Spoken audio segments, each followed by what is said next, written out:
Welcome to the GK Objective Biology channel on YouTube. So in this video हम क्या discuss करने वाले हैं, सिंगल सेल प्रोटीन। तो इसमें हम ये देखेंगे कि single cell can produce very large amount of proteins for human consumption. और आजकल जो है काफ़ी डिमांड बढ़ती जा रही है और हंगर टाइप की जो प्रॉब्लम है वो बढ़ती जा रही है। हंगर एंड मेल न्यूट्रिशन बहुत कॉमन प्रॉब्लम होगी due to increasing population size.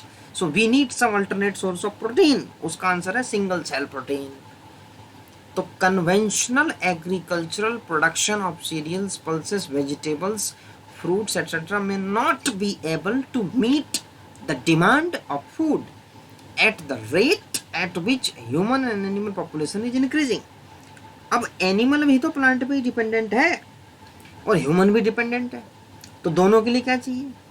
Produce कौन करेगा? प्लांट्स। डिमांड लगातार बढ़ रही है, पॉपुलेशन बढ़ रही है, डिमांड भी ज़्यादा बढ़ रही है, तो कुछ अल्टरनेट चाहिए। The shift from grain to meat diets also creates more demand for cereals as it take 3 से 10 ग्राम ऑफ ग्रेन खाओगे तो 1 kg मीट का बढ़ेगा एनिमल्स में। तो more than 25% of human population is suffering from hunger and mail nutrition. More than 25 है। one of the alternate source of protein for animals and human nutrition is single cell protein। ठीक है जी। अब इस single cell protein में क्या दिया हुआ है ऐसा स्पेशल जिसके बारे में हम आज डिस्कस कर रहे हैं।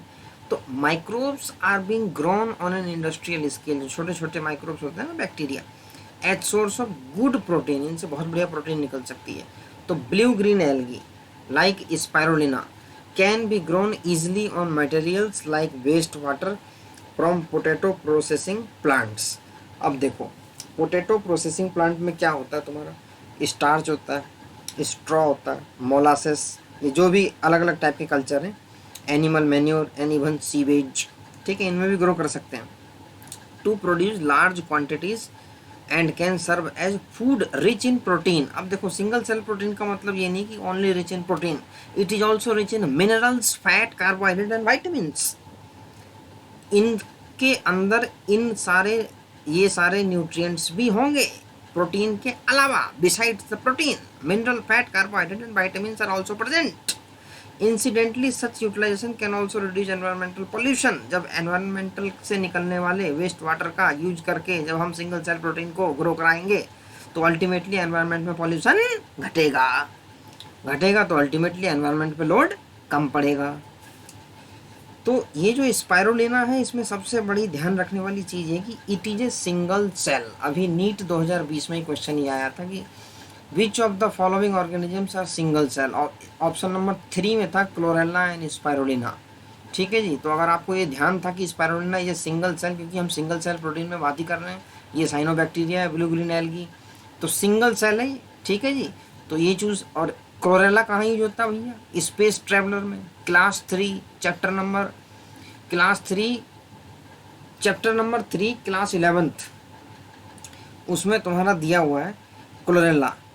That is commonly used by the space travellers. जो अंतरिक्ष में जाते हैं वो क्लोरेला को लेके जाते हैं।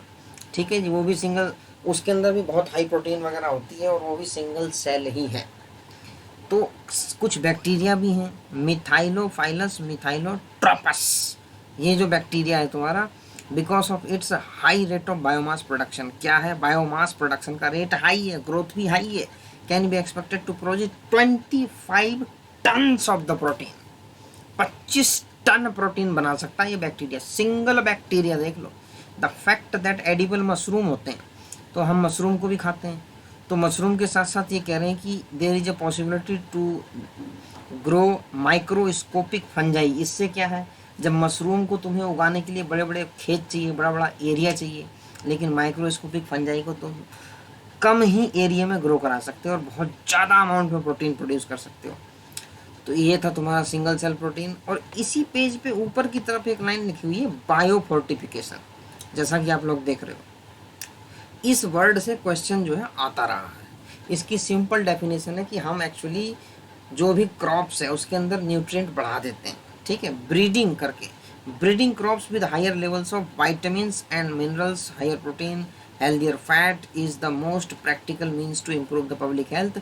Breeding for improved nutritional quality is undertaken with the objectives of, खाली प्रोटीन ही नहीं है इसके अंदर, प्रोटीन के अलावा भी है, ऑयल कंटेंट भी बढ़ता है, उसकी क्वालिटी भी बढ़ती है, विटामिन कंटेंट भी बढ़ता है, micronutrient as well as mineral content भी बढ़ेगा। तो ये भी ऑप्शन में देखें क्रॉस क्वेश्चनिंग की जा सकती है, विच of the following nutrient increases, protein only नहीं, उसके साथ साथ ऑयल भी है, विटामिन भी है, माइक्रोन्यूट्रिएंट और मिनरल कंटेंट भी बढ़ता है।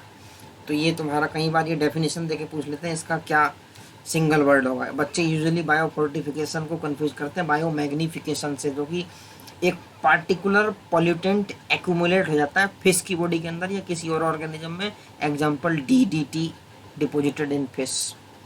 ठीक है जी, तो ये तुम्हारा सिंगल सेल प्रोटीन ख़त्म हो रहा है, और इसमें 2-4 बातें थी जो कि हमें ध्यान रखनी थी। एक तो स्पाइरुलिना क्या है, सिंगल सेल्ड है, ठीक है जी, और एक तुम्हारा बैक्टीरिया है नीचे मिथाइलोफाइलस मिथाइलोट्रोपस, जो कि बहुत ही लार्ज अमाउंट में प्रोटीन प्रोड्यूस करते हैं। तो इसके साथ तुम्हारा सिंगल सेल प्रोटीन ख़त्म हुआ। और ये छोटी छोटी वीडियोस जो आ रही हैं इसको लगातार देखो और कई बार रिपीटेडली देख लो, उससे क्या मन में एकदम बैठ जाएगा, क्वेश्चन कहीं से भी आ जाएगा, धर दो। चलो।